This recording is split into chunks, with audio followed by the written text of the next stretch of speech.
The same was forwarded to the legal service, Your Honor, for the conduct of case profiling and investigation, and as ordered by the then Commissioner. Why wasn't it referred to you? I'm not privy, Your Honor, why it was not referred to me. Yeah, but should it, di ba dapat sa'yo ni-refer yun? In usual cases, Your Honor, it should have been also referred to our office, Your Honor. So hindi ni-refer sa inyo, ni-refer sa ibang office na hindi naman dapat ni-refer sa ibang office, ganun ba yun? I mean, based on Mr. Chair, ano kasi usual? Mr. Chair, the investigation division conducts investigation, and there is also another unit in the legal service, the so-called BATAS, or the Bureau's Action Team Against Smuggler, which is likewise authorized, Mr. Chair, to conduct investigation involving smuggling cases. And this unit was created by virtue of a Customs Memorandum Order, Mr. Chair. So, Who was the Customs Commissioner when that was created?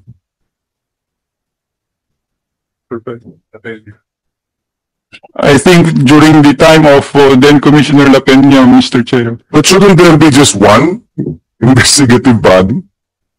I mean, ano ba ano dyan? Ano ba ang gawin? Dati, kayo ang in charge, di ba? Ano man ang kaso, basta smuggling, sa inyo dadalhin.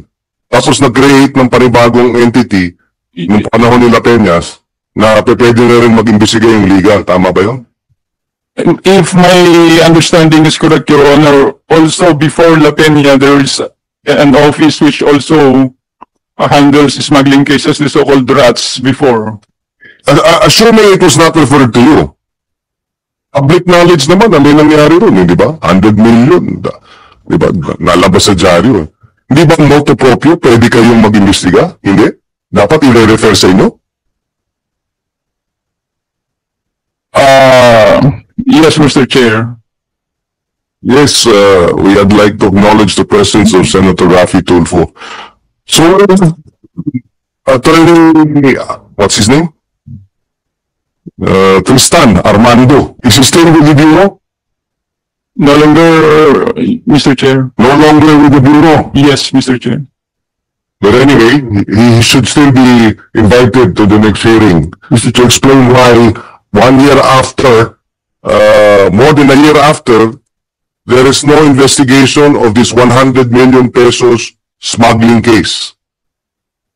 Yes, Senator Raffy Tulfo. Mr. Chair, kaya na po ako nakamonitor on the way here. Go ahead, please. And yung Chinese na nahuli, Mr. Shi. Mr. Shi, sino na apprehending officer ng Bureau of Customs nandito ba inquest? I mean, Bureau of Immigration? Ako po, Your Honor. Marunong mag-Tagalog yan eh. Kahit na baluktot. Mr. Ano pangalan mo? Mr. Shi.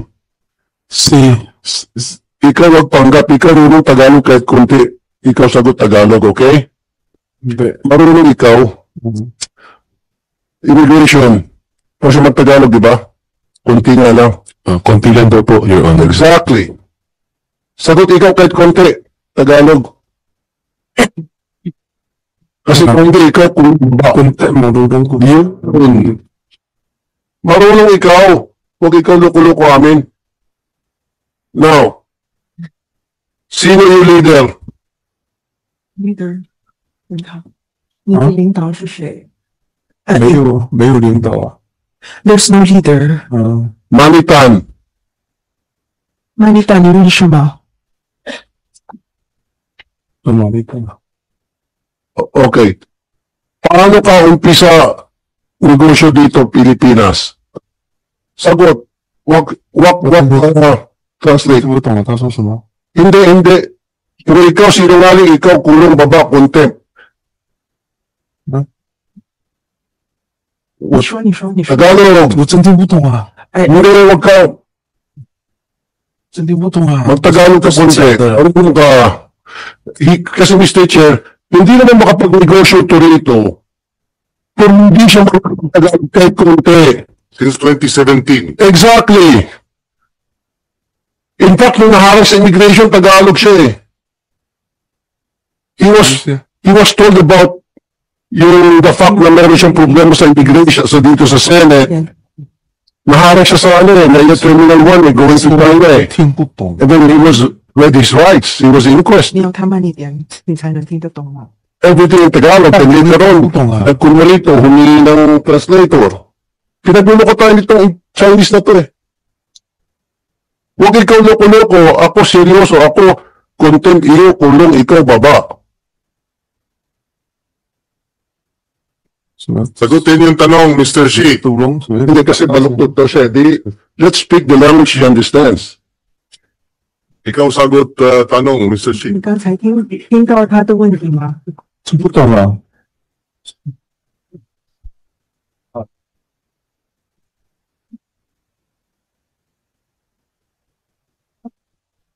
我问他要再重复吗？ Ito, Mr. Shi, Yeah. paano ka nag-umpisa ng iyong negosyo dito? Sino ang iyong unang contact dito sa Pilipinas? Paano mo nakilala ang mga taga-Bureau of Customs? Sagot ikaw maayos. 手里的，其实挑我的都 Marunong to, Mr. Chair. From my source, alam na alam niya lahat ng ginagawa niya. Marunong siya magtagalog tulad ng ibang mga genuine Chinese. 一开始 Yung mga imported kung tawagin. They know how to speak 菲律宾 Tagalog because kung hindi siya marunong mag-Tagalog, he doesn't know how to go around. 那个时候是来的时候，然后认识了有一些我们就是来的，然后我们 Kaya na naman tayo eh. Sarap pa 你叫 pula. 我用大家都我说不出来啊，我说不出来啊。 Ito, pakulong natin para ito, patawag natin.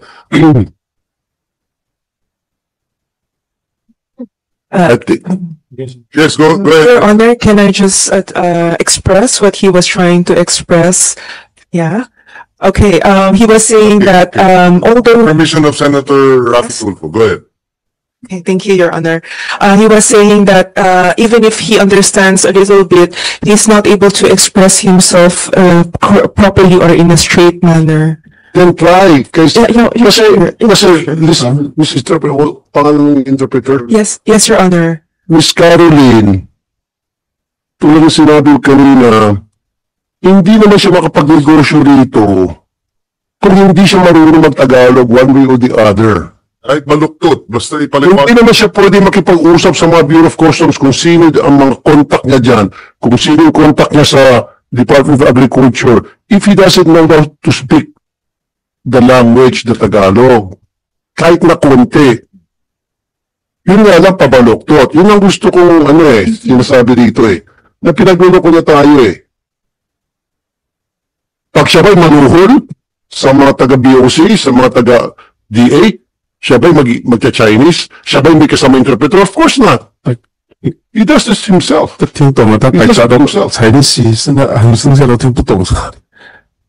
那我也没办法了，你让我说，我说不出来，我真听不懂啊。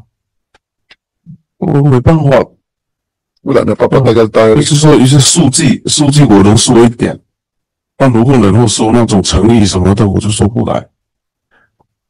Mr. Shi, ang sinasabi ni Senator Rafi Tulfo, kahit na hindi diretsong Tagalog ang paliwanag mo, sagutin mo pa rin. Marunong po siya. Yeah. Mr. Kahit Chair. na medyo broken Tagalog, marunong kang mag-broken Tagalog, yes? Yes. Sagutin mo, marunong kang mag-broken Tagalog? Subukan mo. 阿当那个银东卡银那都这些懂，这简单的懂一点，剩下都不懂了，剩下的都不懂怎么说啊？ Ay, kasi ayaw ko Mr. Chair na I understand, Senator Rafi Tulfo. Ang concern is, Senator Rafi Tulfo is tumatagal at kung nagsasabi ka ng totoo o ikaw nag-a-acting dito na kunwari di ka marunong mag-Tagalog kahit konti. Dahil kung ikaw nag-a-acting, di ibig sabihin nagsisinungaling ka. Kung nagsisinungaling ka, ibig sabihin hindi ka pwedeng pagkatiwalaan. Hindi ba? Yung iyong pagiging reliable witness, credible witness, ay nasisira o nawawala yung credibility mo kung mapapatunayan dito na marunong ka pala nagtagalog pero hindi ka nagtatagalog, nagkukunwari kang wala kang alam sa Tagalog. Naintindihan mo? Mr. Shi, naintindihan mo? Tinagalog ko. Naintindihan niya po yan. Mr. Shi, can you face me, Mr. Shi? Can you tell him? 回答我怎么回答？回答什么？ Mr. Shi, Hindi, ikausap ako, hindi alam ah. Hindi lang alam, talaga. 我听不懂他说什么，你让我回答什么？ Paano ka manuhol sa mga taga-Bureau of 他的 Customs? 单词一个一个单词，我还能有时候听懂一点，但是整个说出来我都听不懂，真听不懂。 Mr. Shi, may kausap ka ba nung nagtatrabaho ka bilang warehouse lessee? Meron kang mga kausap sa customs? Oo o hindi? Meron? Meron o wala? Hindi alam. Oh, ano Hindi ulit? alam. Ano ulit? Ano ulit? 他是什么意思？ O sige, para sumagot siya. Has he ever, please, 就是你做这个仓库的生意的时候，有没有认识一些来自海关的人员？那你怎么跟他们沟通呢海关我不认识海关的人， Ano sabi ng source ko? ？I don't know any from the customs. No. 我不认识啊。 So, paano siya nakapagtrabaho sa Bureau of Customs kung wala siyang kakilala ni isang kaluluwa doon? 你怎么工作呢？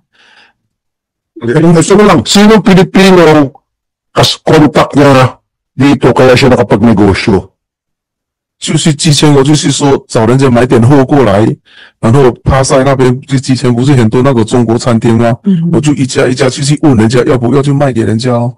Okay. 啊， The answer is a bit different. Okay, so because I found this business like these products that I can sell to the different restaurants in Pasay, so I supply them the products. Who are the people that he's talking about? His contacts. 他的问题就是你的联系人是谁？在菲律宾的联系人是谁？ in Pasay, sino yun? 巴塞那些联系人是谁？ 那些餐厅都基本上都全部关走了，还能哪有联系人呢？现在整个巴塞都没人了啊，所以我没生意做，我就没做生意了啊。 Because most of those businesses in Pasay they're already gone right now. So who do I contact there? Okay, ito naman po. Translator. Siyempre, nung dumating sa Pilipinas, may sumalo sa kanya. Okay? Hindi mo siya makapagnegosyo rito kung walang sumalo sa kanya na Filipino-Chinese. And yung Filipino-Chinese, nung first time na siya rito, may nag-introduce sa kanya sa mga taong pwedeng magamit niya nang sa gayon makapag-smuggle siya ng sibuyas. Who are those people? OK，呢頭先問嚟者，OK，上下交啲到啥講，我發檔安插最什麼啲？我頭一點來是來你看一兩個月咯，我才無做生意，才去山頂，去人用嗰啲收貨邊嘅沙站啊， Tapos follow-up question pa, no? 沙站呢，我才 Magtatanong sa kanya, kasi hindi naman siya, siyempre, nagnegosyo sa customs. Okay, nagparating siya. Imposible na hindi siya iharap. Kung sakali man lang siyang translator, tulad ng ginagawa niya pag sinungaling ngayon, siyempre iharap siya sa mga taga-Bureau of Customs, taga-Bureau of Plant Industry, taga-Bureau of Agriculture. Inaharap yan siya. Hindi naman siya basta sarili na pupunta sa customs, tataas ang kamay. Gusto ko mag-smuggle dito sibuyas. Okay, come to Papa. Bigyan ka namin ng linya. Not like that. Meron yan sa kinakausap. Ini-introduce siya isa-isa. Ito, sino-sino mga yun? 他们想知道的是，就是你来到菲律宾的时候，你不是说有做生意嘛？然后必须比每个这些政府的一些机构有跟他们沟通，对吧？然后那如果他们用菲律宾语来沟通，然后你不会说菲律宾语，那你是怎么跟他们沟通？是谁介绍给他们的？我從來沒有跟什麼政府部門什麼溝通啊。I never had any communication or contact with these government offices. Or even people from the custom?